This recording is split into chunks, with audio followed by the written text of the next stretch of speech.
Let me be upfront with you. There's no pain quite like feeling ignored by your own children. It's not just frustrating, it's heartbreaking. You've given them your time, your energy, your love, and yet it feels like they don't see you. They don't listen, don't respect your words, and sometimes it's as if they don't even care. I've been there, standing in that silent void, wondering where it all went wrong. It's a lonely place. But here's what I've learned. Staying stuck in that place of hurt doesn't change a thing. Waiting for them to suddenly get it, or for respect to magically appear, that's a path to more pain. What does work is taking a different approach, one rooted in clarity, calmness, and a kind of quiet strength that Stoic philosophy teaches so well. Now, let me be real with you. This isn't about quick fixes. It's not about demanding respect or trying to control them into seeing your worth. Respect doesn't work that way, and deep down, you already know that. It's about how you show up, how you respond, and how you rebuild the connection that feels broken. It starts with you. When I first realized that my children were tuning me out, it was like a slap in the face.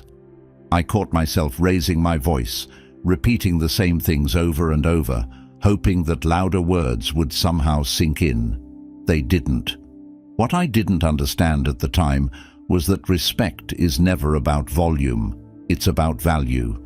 The value they see in your words and actions, the value you show them in return. Here's the truth. You can't control how someone else acts, not even your children, but you can control how you respond. That's where your power lies. And when you embrace that power, you become unshakable. Your kids notice that. They feel it. Over time, it shifts something in them too. It's not magic. It's the steady influence of strength and grace combined. What I want to share with you is simple, small, intentional actions that will change the way your children see you and, in turn, the way they treat you. It's about modeling the respect you want to receive, practicing empathy even when it feels hard, and creating boundaries that don't feel like walls but like guides. I'm not telling you this because I've read about it in a book. I'm telling you this because I've lived it. I've felt the sting of disrespect and the deep frustration of being ignored. But I've also seen what happens when you shift your focus, not on forcing change, but on leading with quiet strength. The results aren't immediate, but they're real, and they're worth every ounce of effort. This is about reclaiming your power as a parent, not through control, but through calm, clear actions that demand respect without ever needing to raise your voice. If you're ready to step into that kind of strength, let's get started. It's time to lead the way. Let me start with a truth that hit me hard as a parent. Kids don't just hear what you say, they watch what you do. That realization changed everything for me. You can talk about respect until you're blue in the face, but if your actions don't match your words, those lessons won't stick. It's one of the most humbling parts of being a parent. Your behavior becomes the blueprint for theirs. They learn not from your lectures, but from how you handle conflict, how you treat others, and, most importantly, how you treat them. When I finally understood this, it was a wake-up call. I realized that if I wanted my children to respect me, I had to show them what respect looked like, not as a demand, but as a practice. I stopped focusing on forcing their behavior and started focusing on changing my own. What happened next was nothing short of transformative. Respect begins with the little things. How often do we as parents brush off a child's opinions because they're just kids? I've done it. I won't lie. I thought, what could they possibly know about this situation? But here's the thing. Every time we dismiss their thoughts, we're showing them that their voice doesn't matter. If you want them to value your words, you have to show them that theirs matter too. So, I started listening. Not just hearing, but really listening. When my son came to me with ideas about how he wanted to spend his weekend, I paused what I was doing and gave him my full attention. It wasn't groundbreaking stuff. He just wanted to try a new park nearby. But the look on his face when he realized I wasn't brushing him off was something I'll never forget. He felt seen. And when kids feel seen, they start to open up. Respect grows in those small, quiet moments. Another shift came when I began to own up to my mistakes. I don't know about you, but apologizing to my kids wasn't something I thought much about in the early days of parenting. I thought it would undermine my authority, but nothing builds respect faster than showing your humanity. When I lost my temper or handled a situation poorly, I started owning it. I shouldn't have raised my voice earlier. That wasn't fair to you. Those words might feel small, but they carry weight. They teach kids that respect isn't about being perfect. It's about being accountable. I also learned that the way I treated others was under constant scrutiny. If I showed frustration with a cashier or snapped at a friend during a stressful moment, my kids saw it all. I couldn't preach kindness to them if I wasn't practicing it myself. So I started being intentional. Whether it was saying thank you to a server or showing patience in traffic, I made a conscious effort to model the behavior I wanted to see in them. The toughest lesson for me was learning to respect their boundaries. As parents, we often think it's our right to know everything about our kids' lives. But respect goes both ways.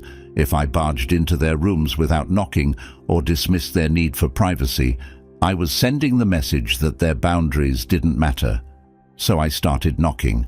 I asked before picking up their belongings or reading something they left on the table. These small gestures might seem insignificant, but they communicate a powerful message. Your space matters, and I respect it. One day my daughter came home upset after school.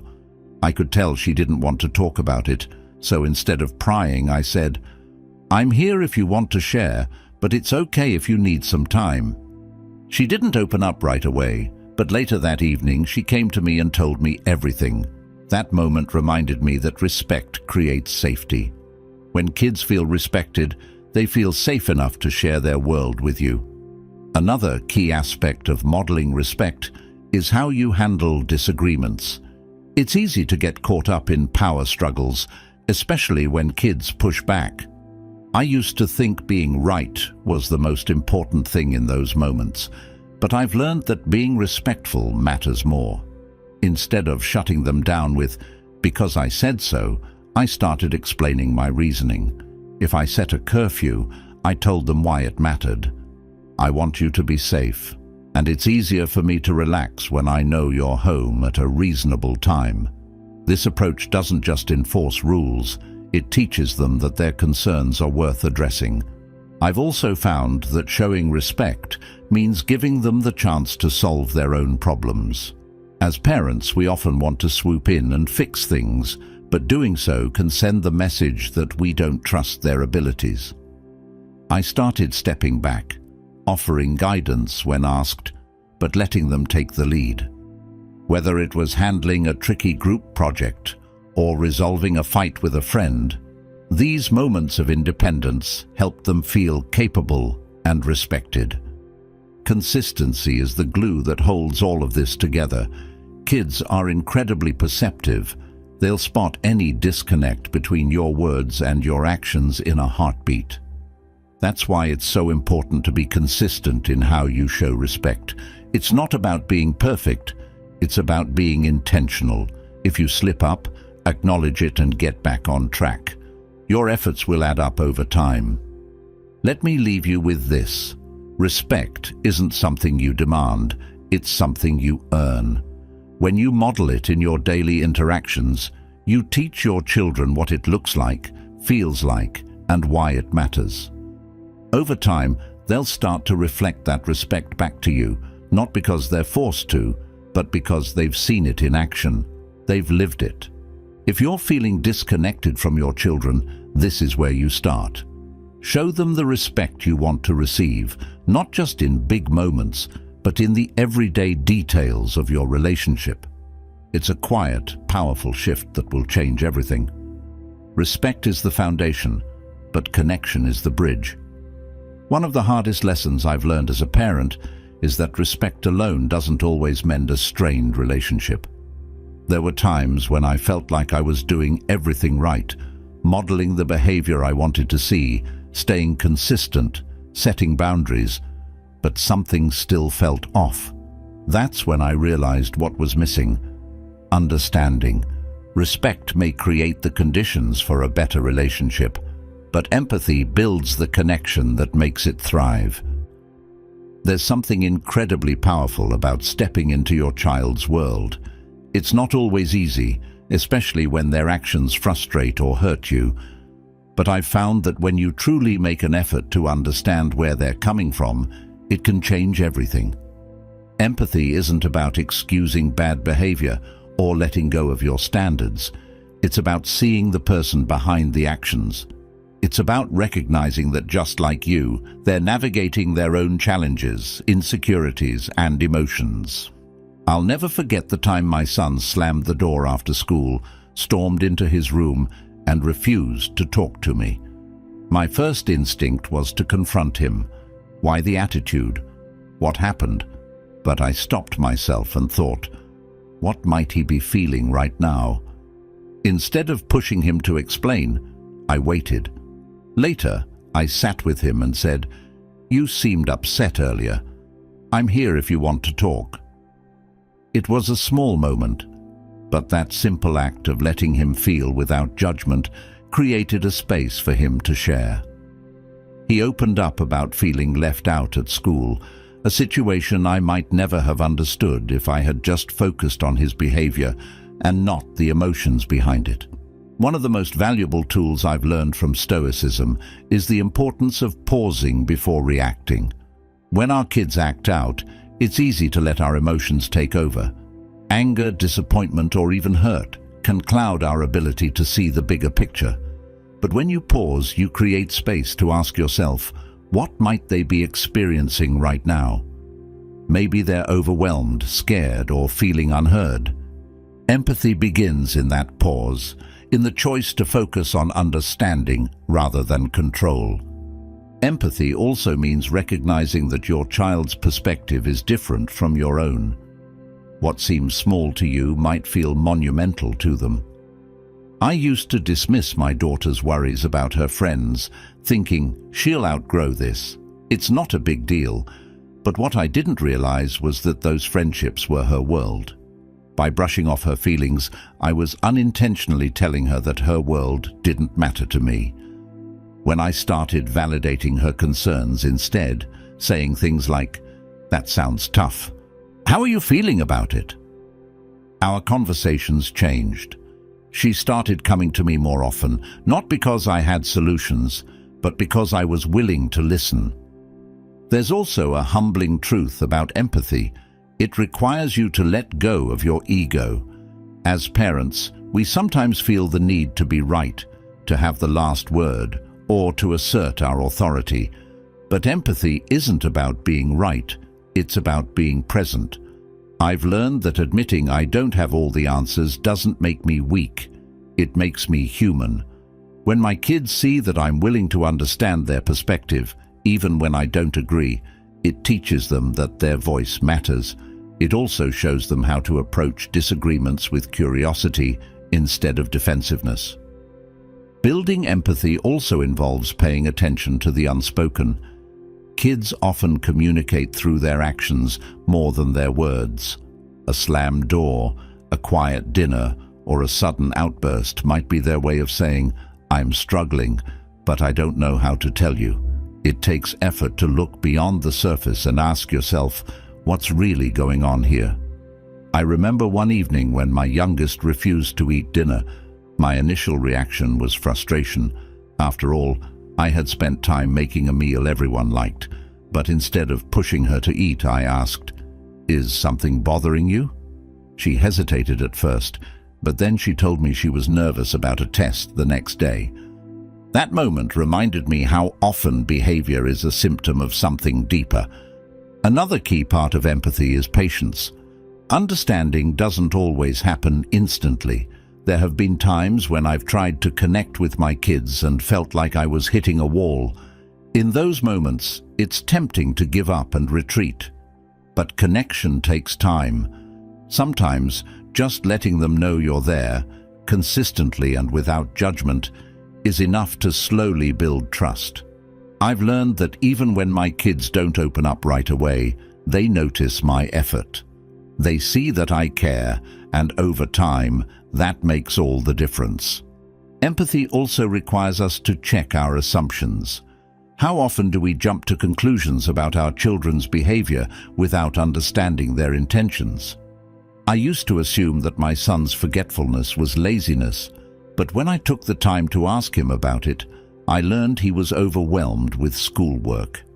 By addressing the root issue instead of my assumption, we were able to work on solutions together, like creating a homework schedule.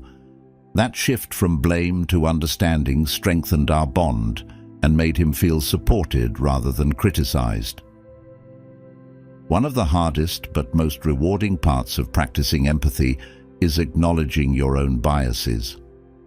I realized that sometimes I held my kids to standards that weren't fair, not because they couldn't meet them, but because they reflected my own fears or insecurities. When I let go of those biases and focused on who they were, not who I thought they should be, our relationship deepened.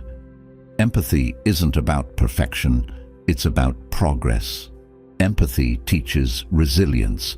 When your kids see you approaching challenges with understanding and patience, they learn to do the same.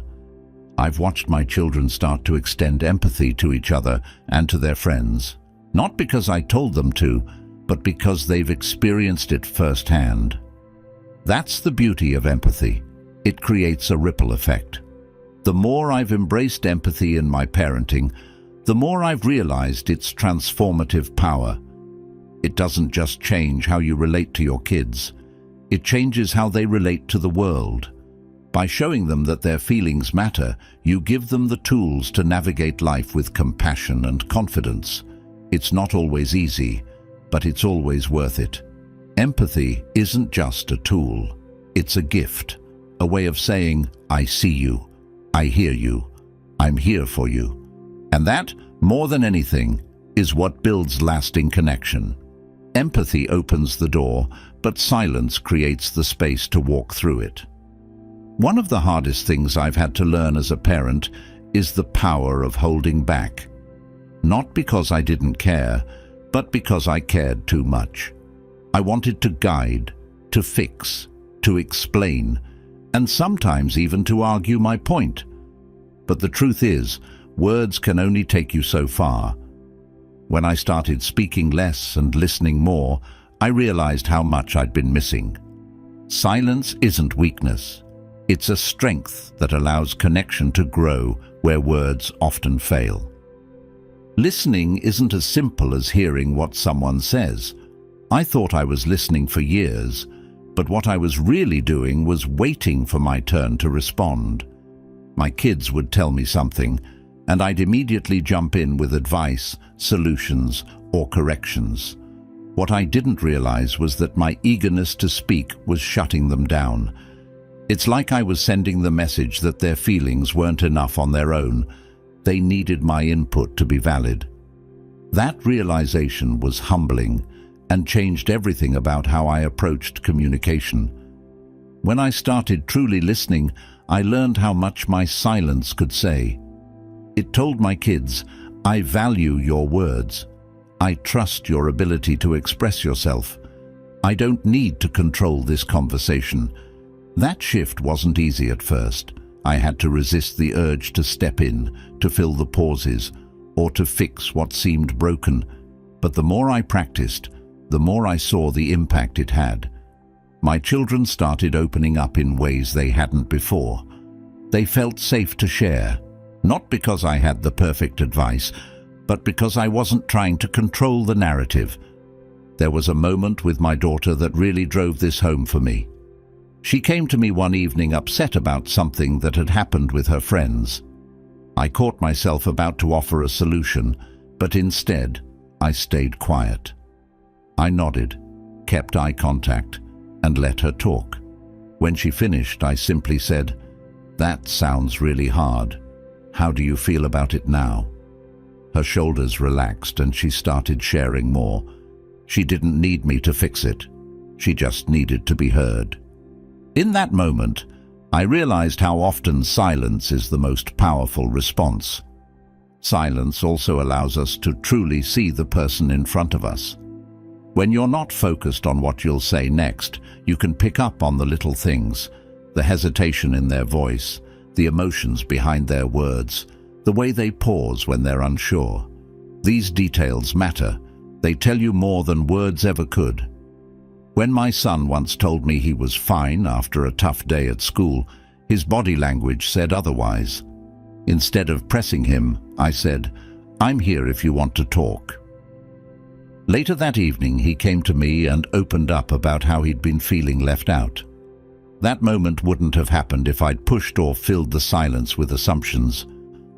One of the most surprising lessons I've learned about silence is how it fosters mutual respect. When you give someone the space to share without interruption, you're telling them their words matter as much as yours.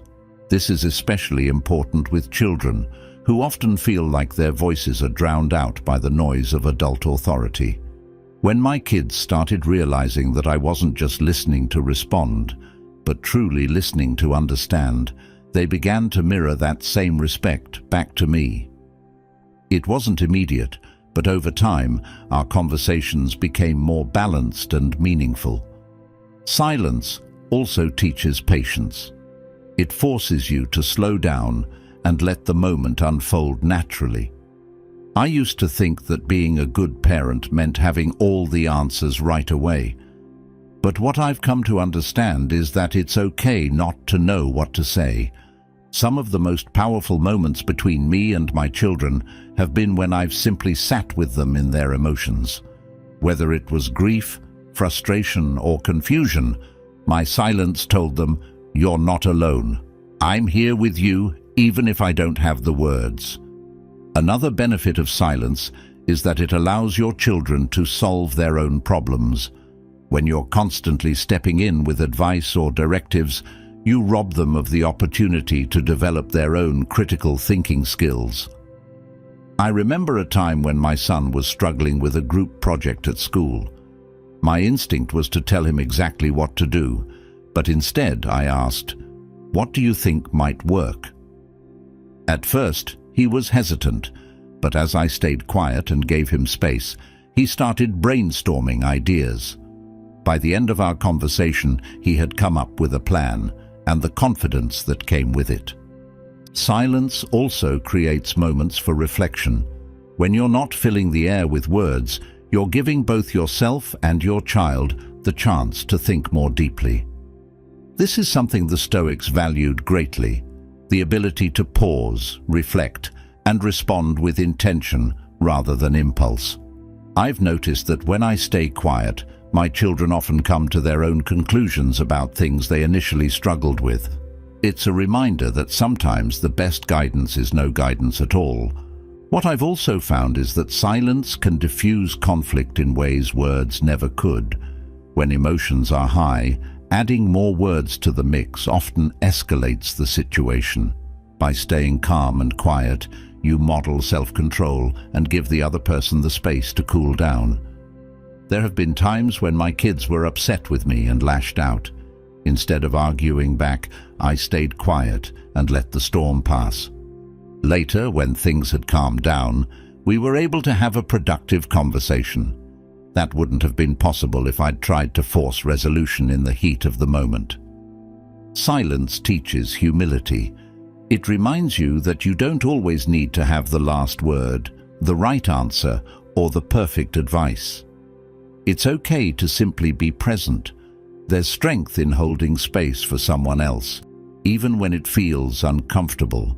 My kids have taught me this time and time again, that what they need most isn't a lecture or a solution, but a quiet, steady presence they can rely on. The power of listening and speaking less isn't just about improving communication. It's about transforming relationships. It's about showing your children that their voices matter, their feelings are valid, and their independence is respected. It's a lesson that takes time to practice, but its impact is profound. When you let silence speak, you're saying, "I trust you, I value you, I'm here for you." And that, more than anything, is what strengthens the bond between parent and child.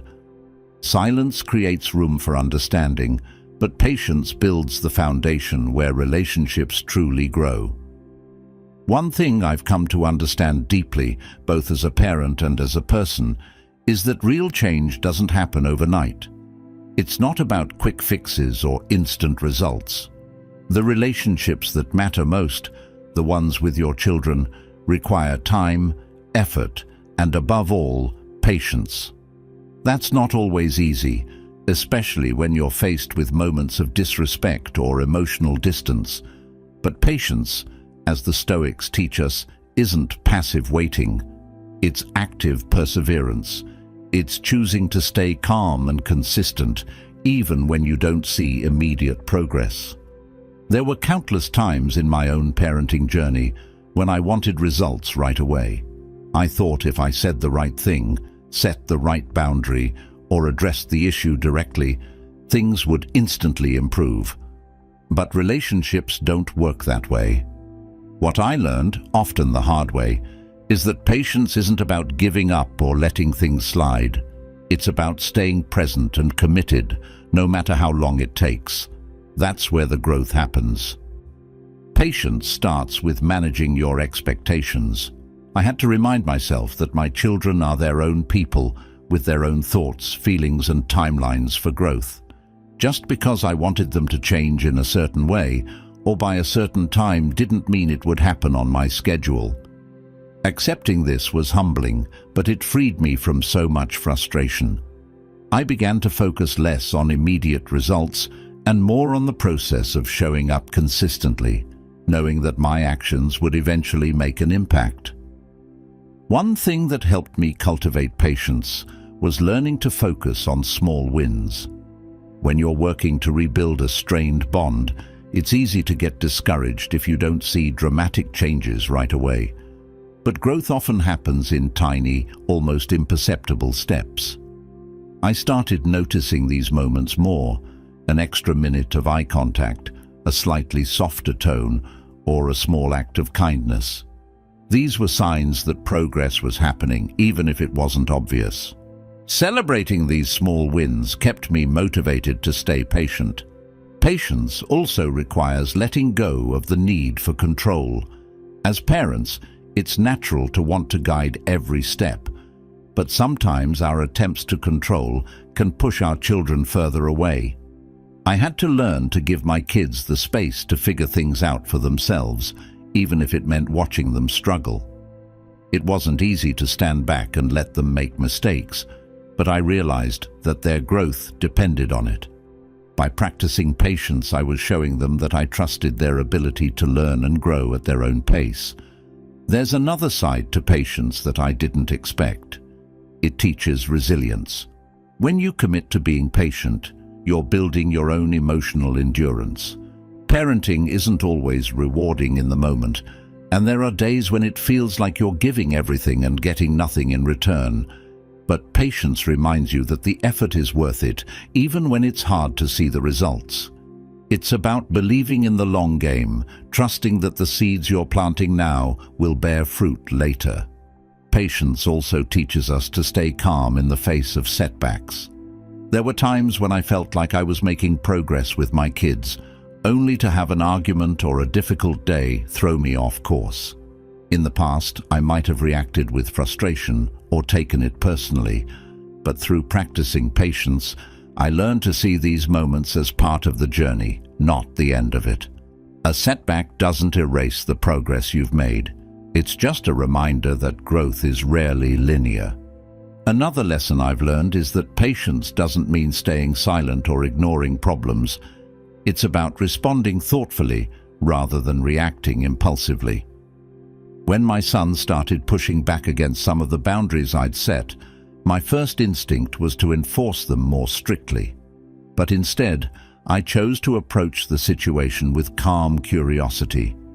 I asked him why he felt the way he did and really listened to his response. That conversation didn't resolve everything immediately, but it laid the groundwork for mutual understanding. By choosing patience over control, I created space for us to work through the issue together. Patience also requires a certain level of self-awareness. I had to recognize my own triggers and learn to manage my emotions before I could model the kind of calmness I wanted my kids to adopt. There were moments when their behavior frustrated me to no end, but reacting out of anger only made things worse. Instead, I started taking a step back, breathing deeply, and reminding myself that their actions weren't personal. They were just expressions of their own struggles. This shift in perspective made it easier to respond with patience and compassion. One of the most beautiful things about practicing patience is that it changes not only how you see your children, but also how they see you. When you show up consistently, even in the face of challenges, you're demonstrating unconditional love and commitment. Over time, they begin to feel safe enough to open up, knowing that you're not going anywhere. That trust is what ultimately rebuilds strained bonds and strengthens your relationship. Patience also involves embracing the idea of progress over perfection. There will be days when you feel like you've taken 2 steps forward and 1 step back. That's okay. What matters is that you're moving in the right direction. I've learned to be gentle with myself on the tough days, reminding myself that parenting is a journey, not a destination. Each effort, no matter how small, contributes to the bigger picture. Patience is a gift you give to yourself as much as to your children. When you let go of the need for instant results, you free yourself from unnecessary stress and frustration. You begin to approach challenges with a sense of calmness and perspective, knowing that the work you're doing is planting seeds for the future. It's not about fixing everything today. It's about building something lasting and meaningful over time. In the end, patience is more than just a strategy. It's a way of being. It's a choice to show up, stay steady, and trust the process, even when it's hard. Through patience, you're not only helping your children grow, you're growing alongside them, and that's one of the most rewarding parts of the journey. Patience is the thread that holds relationships together, but boundaries give them shape. As a parent, one of the hardest lessons I've learned is that love alone isn't enough to create a healthy connection. Without clear boundaries, even the strongest bonds can become strained, leading to resentment, confusion, or outright defiance. Boundaries aren't about control, they're about creating structure and safety, not just for your children, but for you too. They're about teaching respect in a way that empowers rather than alienates. What I didn't understand at first was how boundaries can be both firm and kind. For a long time, I thought setting boundaries meant being strict, laying down the law, and sticking to it no matter what. But all that did was create a wall between me and my kids. They pushed back harder, and I became more frustrated. It wasn't until I approached boundaries with a Stoic mindset, focusing on fairness, consistency, and mutual respect, that I started seeing real change. The first step was recognizing that boundaries aren't just rules, they're lessons. When you set a boundary, you're not just enforcing a limit, you're teaching your child how to navigate the world with respect for themselves and others. That's a responsibility I didn't take lightly. I started asking myself, what am I really teaching with this rule? For example, when I set limits on screen time, it wasn't about control, it was about teaching balance and mindfulness. Explaining the why behind the boundary made all the difference. My kids didn't always agree, but they started to understand. Boundaries also require consistency. This was a tough one for me because, let's face it, life gets busy. There were times when I let things slide because I was tired or distracted, but I quickly learned that inconsistency sends mixed messages. If I said one thing and did another, my kids would test the limits, not out of defiance, but out of confusion.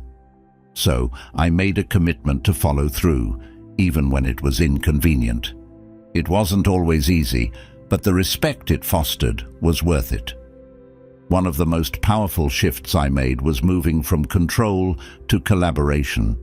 Instead of imposing boundaries unilaterally, I started involving my kids in the process. I'd say, "Here's what's important to me. What do you think is fair?" This approach didn't mean letting them have the final say, but it gave them a voice. It showed them that their opinions mattered, which made them more likely to respect the boundaries we agreed on. It also turned boundary setting into a conversation rather than a conflict. I learned that boundaries are most effective when they're rooted in empathy. It's easy to set limits based on what we think is best, but it's important to consider how those limits feel to our kids. I remember a time when my daughter wanted to stay out late for a school event. My initial reaction was a firm no, but when I stopped to listen to her reasons, I realized she wasn't trying to push boundaries. She just wanted to spend time with friends she rarely saw outside of school. We compromised. She could go, but with a clear curfew. That small act of understanding strengthened her trust in me and reinforced the boundary without creating tension. Another thing I've learned is that boundaries must be clear. Vague limits like "be respectful" or "don't stay up too late" leave too much room for interpretation. I started being specific. Respect means no interrupting when someone else is speaking, or your bedtime is 9:30 on school nights. This clarity removed ambiguity and made it easier for my kids to follow through. Enforcing boundaries doesn't mean being harsh. In fact, the tone you use can make or break how those boundaries are received. Early on, I made the mistake of sounding authoritarian, which only made my kids defensive. Now, I focus on staying calm and firm, even when emotions are high. If my son missed a chore deadline, I'd say, "I see you didn't finish what we agreed on. Let's talk about how we can prevent this next time," instead of, "Why didn't you do what I said?" This approach maintained the boundary while fostering a sense of accountability rather than rebellion. Boundaries also need to evolve as your children grow. What worked when they were 5 won't work when they're 15. I've had to adapt my limits to fit their changing needs, abilities, and levels of independence. This wasn't always easy, but it taught me to stay flexible without compromising the core values behind the boundaries. For example, when my teenagers started driving, I set boundaries around curfews and texting while driving. These weren't about control, they were about safety and responsibility. One of the hardest parts of boundary setting is dealing with pushback. Kids will test limits, it's part of their nature. Early on, I used to take this personally, as if their resistance was a direct challenge to my authority. But I've come to see it differently. When my kids push back, it's an opportunity to reinforce the boundary with patience and consistency. I've learned to stay steady, not defensive, and to respond with, "I hear you, but this is what we agreed on, and I'm sticking to it." Over time, this approach has shown them that boundaries are non-negotiable, but also fair. Another important aspect of boundaries is modeling. If I want my kids to respect the limits I set, I have to respect the boundaries I set for myself. This means showing self-discipline and demonstrating the values I'm trying to teach. If I tell my kids to limit screen time, but spend hours scrolling on my phone, I'm undermining my own rules. So, I've made it a point to live the boundaries I set. Whether that means prioritizing family time, being mindful with technology, or practicing kindness and respect. What I've come to appreciate most about boundaries is how they create freedom. It might sound counterintuitive, but clear, consistent boundaries give kids a sense of security. They know what to expect and where the lines are, which allows them to explore and grow within those limits. It's like giving them a sturdy framework to build on, rather than leaving them to navigate an undefined space. At the heart of effective boundaries is respect, both for your children and for yourself. When you approach boundary setting with collaboration, empathy, and consistency, you're not just creating rules, you're building trust. And trust is the foundation of any healthy relationship. Boundaries aren't about controlling your children, they're about teaching them how to control themselves. When they see that your limits are fair, clear, and rooted in care, they start to internalize those lessons. They learn that discipline isn't about punishment, it's about self-respect.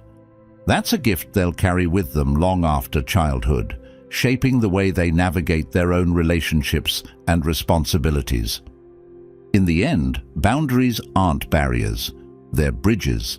They connect you and your children in a way that fosters mutual respect and understanding. And when they're built with love and intention, those bridges can withstand anything. Let me leave you with this. The journey to rebuilding respect and connection with your children is not an easy one, but it is one of the most important things you'll ever do. It starts with you, not with control or frustration, but with modeling respect, practicing empathy, listening more than you speak, staying patient, and setting clear yet compassionate boundaries. These aren't just strategies, they're life lessons, not only for your children but for you too. I've walked this path myself, and I can tell you firsthand that the effort is worth it. Change doesn't happen overnight, but when you show up consistently, with intention and care, you'll begin to see the walls come down. Your children will notice the respect you show, they'll feel the empathy in your actions, and they'll respond to the steady presence you provide. These small shifts, day by day, build the kind of trust that turns fractured relationships into unbreakable bonds. Now it's your turn. What resonated with you the most today? Was it the importance of patience, the power of silence, or maybe the idea of involving your children in setting boundaries? I'd love to hear about your experiences or challenges, so leave a comment below and let's start a conversation. Your stories might just inspire someone else who's walking this same road. If you found value in this, make sure to subscribe to the channel so we can continue this journey together. There's so much more to explore when it comes to Stoicism and creating stronger, more meaningful connections in every part of your life. Thank you for being here and for taking this step toward building a better relationship with your children. You've got this. I'm with you every step of the way.